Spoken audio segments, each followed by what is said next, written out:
Allahu Akbar. Bismillahirrahmanirrahim.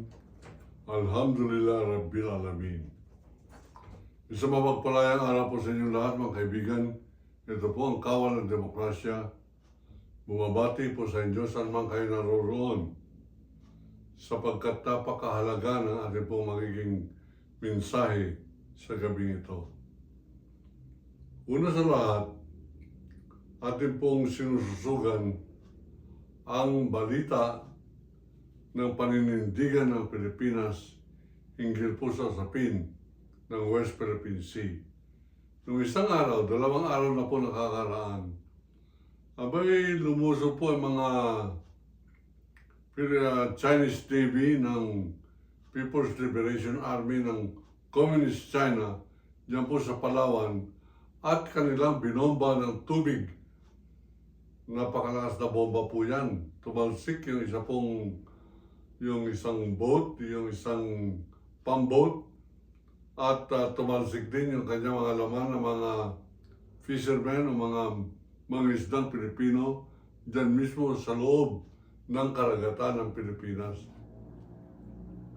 Ano pat nung hahabulin po yan ng Philippine Coast Guard natin, abay, napakarami pong dumating ng mga Chinese naval boat at mukhang pagtutulong-tulungan pa ang ating Philippine Coast Guard. Ngunit sila po ay na-outmaneuver. Ibig sabihin, nailagan po sila, hindi sila natutup. Pero ang ating pong pag-uusapan ngayon ay hanggang saan natin titiisin itong ginagawa sa atin ng China. Karapat-dapat lamang po tayong babuyin ng China sapagkat baboy ang mga Pilipino na nagtatanggol pa sa China o kumakampi pa sa China. At ang iba pa dyan ay senador. Bakit hindi magsagawa ng Senado ng kaukulan na paninindigan sa pamamagitan po ng resolusyon na nagsasabing, meron ng desisyon ang Permanent Court of Arbitration at yan ay bumaba noong July 2016, panahon nga lang ni Demonyong Duwag Duterte. Abay, lumalabas po na tama naman yung mga inchik, sabi nila, hindi namin irerespeto yan, yung desisyon ng korte ng Permanent Court of Arbitration ng United Nations. Hindi namin re-respeto yan. Sapagkat pinapawalang bisa nila ang aming 9-dash line na mapa tungkol po dyan sa South China Sea na sinasakop ang Pilipinas. Normal lamang po sa insik yan sapagkat silang nadehado. Tayo po ang nanalo sa demanda ni Pinoy Aquino nang nagkagirian po dyan sa West Philippine Sea. Abay, nanindigan po si Pinoy Aquino at sinabi niya sa ating Navy, huwag kayong atras. Harapin natin ang mga nagbabanta na yan. At sapagkat nagkagirian po yan, nawagitan ng Amerikano. At pinatawag ito pong ating Philippine Army, Philippine Navy, Department of National Defense, at ganoon din ang ambassador ng China at nandun yata yung kanilang military attaché at sinabihan sila ng mga Amerikano, pag-usapan natin ito, umatras muna kayo dyan sa lugar na yan, paano kayo umatras. Ikaw, President Aquino, ikaw namang unang umatras. Yes, sir. Sumunod naman agad si Aquino. Umatras po siya. Ngunit ang inchik, hindi po umatras. Marami munang araw at linggo, inabot pa yata ng halos 3 linggo bago po umatras ang mga inchik sa pangungulit ng United Nations. Usapan ay usapan, dapat umatras kayo. Mga kaibigan, nung nanalo si Duterte, ang issue niya kay Pinoy Aquino, Bakit umatras? Bakit sumunod sa Amerikano? Bakit hindi siya nanindigan? Bugok na Duterte ito. Eh bakit naging Pangulo siya? Bakit hindi siya manindigan? Hindi po siya nanindigan at sa halip sinabi niya na ito mga sila kaibigang Xi Jinping, yung pong premier ng Communist China, ang sabi niya, eh tama naman siya, sinabi niyang wala silang pakialam sa Permanent Court of Arbitration at ang nanalo dyan ay Pilipinas. Ano masasabi po ninyo, Mr. President? Sabi kay Duterte. Ang sabi ni Duterte, makinig po kayo mabuti. That is an illegal decision. It belongs to the waste basket. Waste basket daw? Nanalo tayo? Inayunan niya yung talo? Itong China? Paano natin mapapatawa yan? Bakit hanggang ngayon, meron pa nag-bring him home? Bring him home. Bansa na natin to, hindi na politika ito. Sabihin naman ninyo, ay naatake lamang si Sara sapagkat ayaw namin siya maging presidente. Totoo! Para natin pinukpok ang sarili natin sa pader pagka si Sara Duterte ang ipapalit ninyo kay Marcos. Makinig po kayo mabuti. Dapat po magkaisang Pilipino sa pag-back up kay Ginoong Marcos ngayon at ang ating pong bansa ay naduduhagi ng China. Huwag po tayo nagbabangayan na sa halip ng kampihan natin ang Pilipinas, nagkakaroon tayo ng mga Robin Padilla. Patigilan niya nga muna yung bugok, bobo, haram at baboy na Muslim na yan. Patigilin muna ninyo kung sino pong makakapagpakalat nitong vision nito, pakalat po ninyo para dumating po sa kanya yan. At yung kanyang mga Muslim na mga advisor matuto na ang pinaglalaban natin dito hindi na si Robin Padilla. Ang dapat ipaglaban natin dito ay ating bansa. Itong mga Pilipino na masyado na pong inapi. Sa halip na sasabihin nila Robin Padilla at kung sino man kumakampi sa kanyang Muslim na huwag natin aawayin ang China. Wala tayong kalaban-laban. Hindi naman natin inaaway. Tayo ang inaaway. Tayo ang inaaway. Dapat umangal tayo. Dapat magalit tayo. Para po bang meron kang kasama mo. Naglalakad kayo. Hihipuan siya ng isang lalaki. Hindi ka makalaban sapagkat malaki. May baril. Ang sasabihin ng mga Robin Padilla ay, kaibiganin mo. Paano mo kakaibiganin yan? Kaibiganin mo na pagbigyan mo? Na sige lang, yung muna asawa ko na isang gabi? Anong klase mga Pilipino to? Makanikat. Hindi na bali na yan si Robin Padilla. Ubod ng bugok yan. Pero meron isang dating congressman na naging senador, abogado daw siya. Hindi po ako naniniwala na siya ay abogado. At kung siya ay abogado, abogadong pulpul, abogadong no case, abogadong insurance businessman, insurance agent ng Diskaya Construction sa Flood Control. Ang pangalan po niyan ay Iglesia ni Cristo Senator Rodante Marcoleta. Abay, baliwala po nito ang religion, hindi po natin pag-uusapan dito. Na siya ay Iglesia ni Cristo, bagamat yan ay pinagmamalaki ng mga Iglesia ni Cristo na meron daw silang magaling na senador na Iglesia ni Cristo. Meron kayong bugok at traidor na senador. Ang pangalan ay Rodante Marcoleta. Akalain ninyo, sabihin niya bilang congressman, sa Quadcom, sabihan niya yung Philippine Coast Guard, yung West Philippine Sea, yung pagkakapangalan niyan, katang-isip lamang yan. Guni-guni, mga kaibigan, guni-guni, sarili nating karagatan. Paano naging guni-guni yan? lumublob ka ng iron yan at tapakan ko ang ulo mo. Tingnan mo pag guni-guni na ikaw ay nabasa. Ito palang ito mga kumakampi kay Duterte, ang tingin nila, politika parati ang usapan. Wala po tayong pakialam niya sa politika na yan. Kung politika ang usapan, abay, tayo po yung naninindigan na bulok na politika yang Duterte, bulok na politika yang Iglesia ni Marcoleta, bulok at baboy na politika yang paninindigan ni Robin Standby Bogok Padilla, mga kaibigan. Ngayon, ano pa na panawagan natin? Manindigan po tayo. Magkakaroon po tayo ng resolusyon galing po sa kawalan ng demokrasya. Nagsasabing, igalang ninyo kayo mga inchik.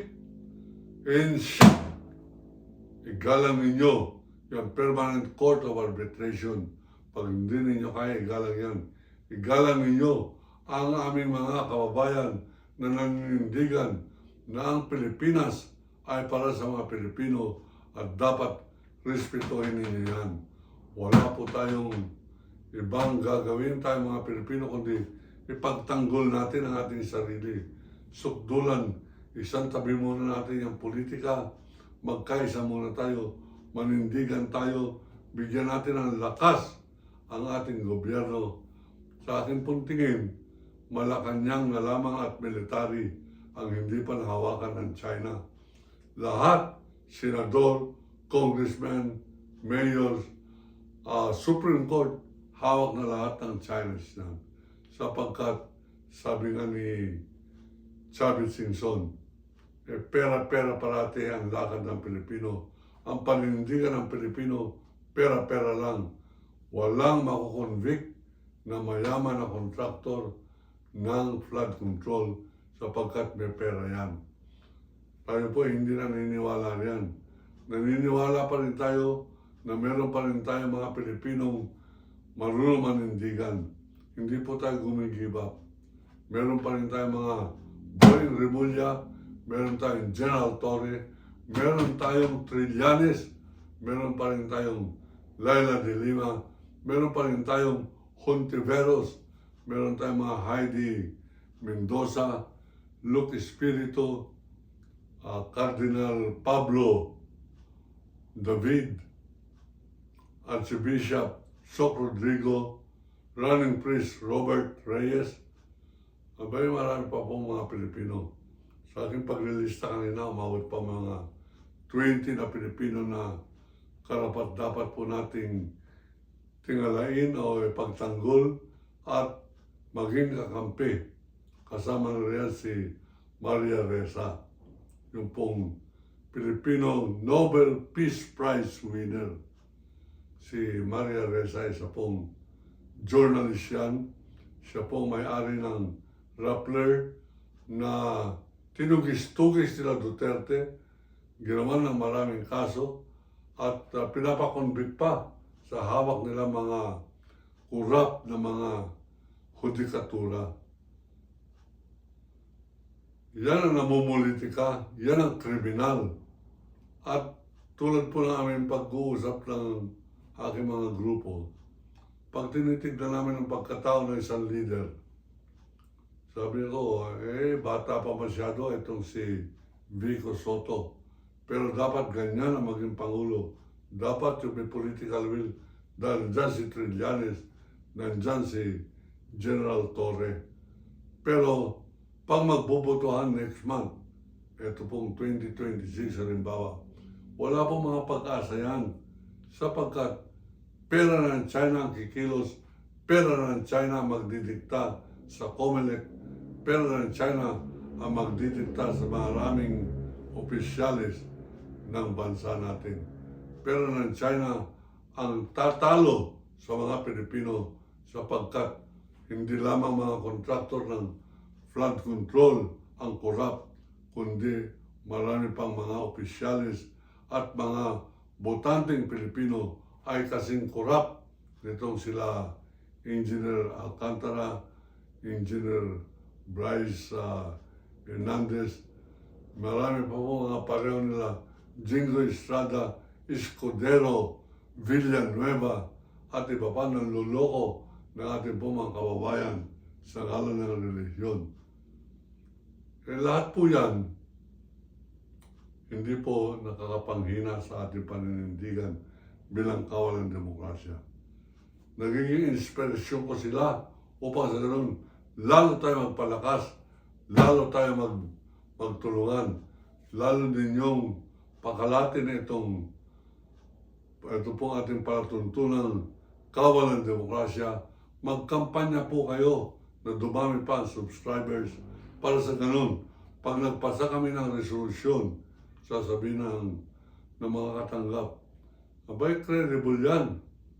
Yung kawal ng demokrasya. Tingnan ninyo sa YouTube kung ilan ang kanyang subscriber.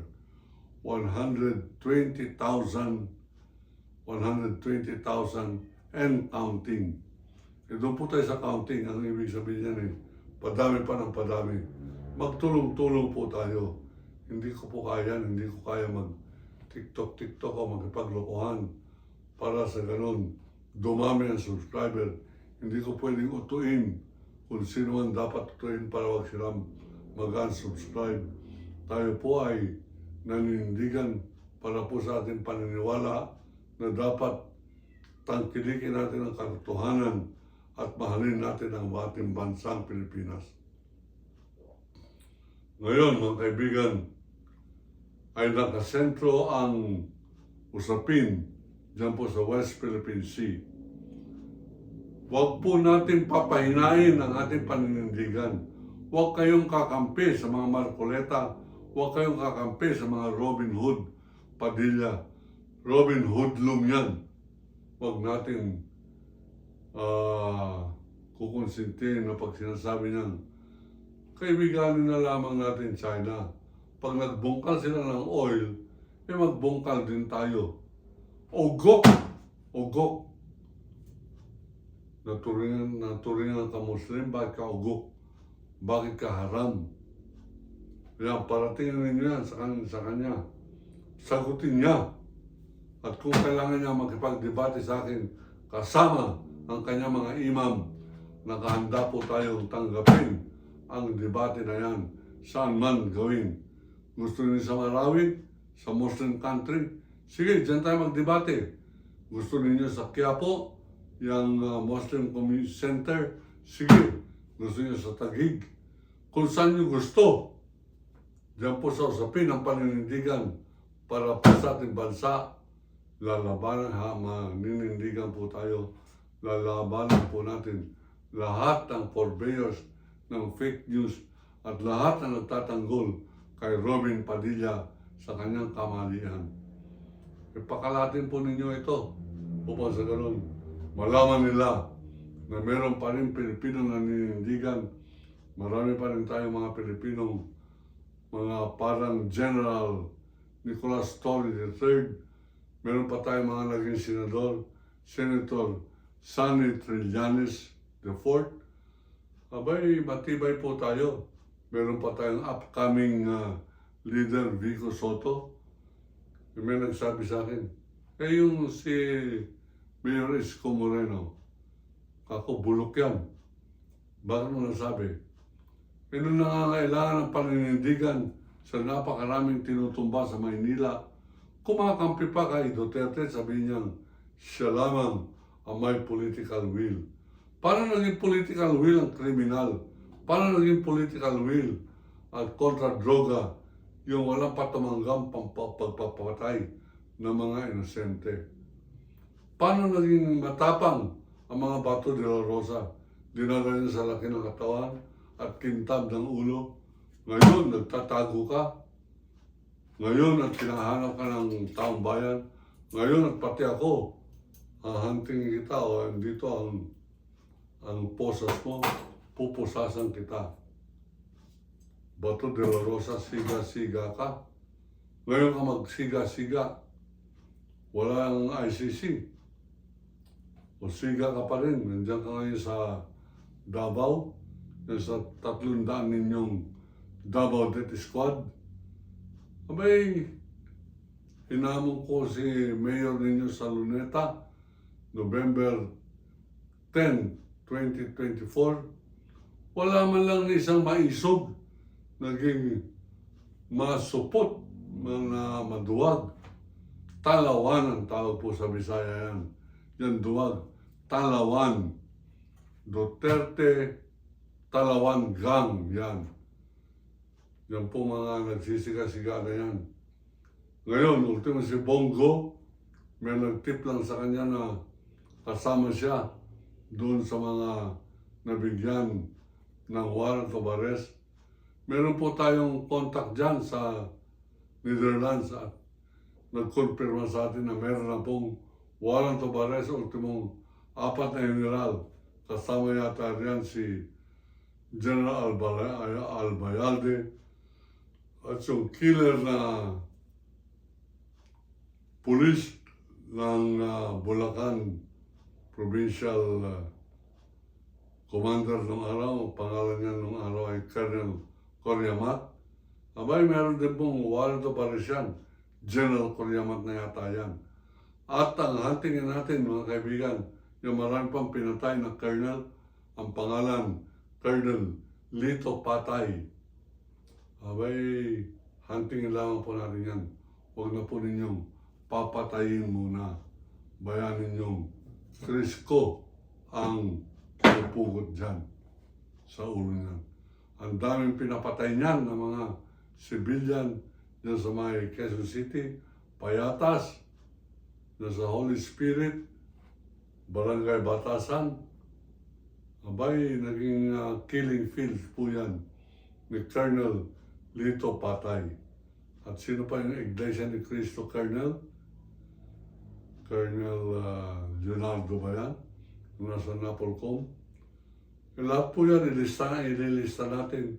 At lahat ng mga sasapi sa kawal demokrasya, nililisto na po namin yan sa SEC upang maging Kawal ng Demokrasya Foundation. Meron na rin po tayong Kawal ng Demokrasya Defense and Security Agency. Yun po mga sumasali pa riyan. Ito po ang aking number. Iti-text lamang ninyo ang inyong pangalan, address, edad, at ang inyong profesyon. I-text lamang po ninyo at sabihin ninyo gusto niyo sumapi sa Kawal ng Demokrasya para may pasok po natin sa computer, sa database, at may issuehan po kayo ng Kawal ID. Ito po pakalatin po ninyo, kayong mga nakikinig ngayon. Ito pong episode na ito para marami po ang sasali, marami pa magpapakalat, marami po ang mga tutulong sa panawagan nating China, lubay-lubayan mo kami. Napakalaki ng iyong lupain. Bakit pinag-iinitan mo pa itong kakarampot na Pilipinas na para sa mga Pilipino?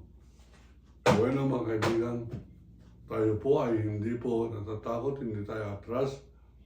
Katunayan, ang balak po ng Kawal ng Demokrasya, magtatayo po ng mga grupo-grupo, lalo tigit dyan po sa Palawan, upang sa ganoon, pag lumusob yung mga inchik, hindi man natin sila malabanan doon sa karagatan, abay, kabisado naman po natin itong ating kalupaan. Diyan po natin sila tutuliin, diyan po natin sila papanain, diyan natin sila gigilitan ng ulo, diyan natin sila puputulan ng mga 10 uts nilang maliliit. Yan po ang ating pong panawagan, yan ang ating paninindigan. Suportahan muna natin itong ating Pangulo sapagkat ang nagpapabagsak sa atin sa kanya ay mga inchik at ang gusto nilang ipalit ay si Sara Duterte. Huwag po tayong papayag, manindigan po tayo at welcome lahat ng sasali sa Kawal ng Demokrasya Defense Force. Ako po si Kawal Carbonell ang sasabing iniibig ko ang Pilipinas. China, layas!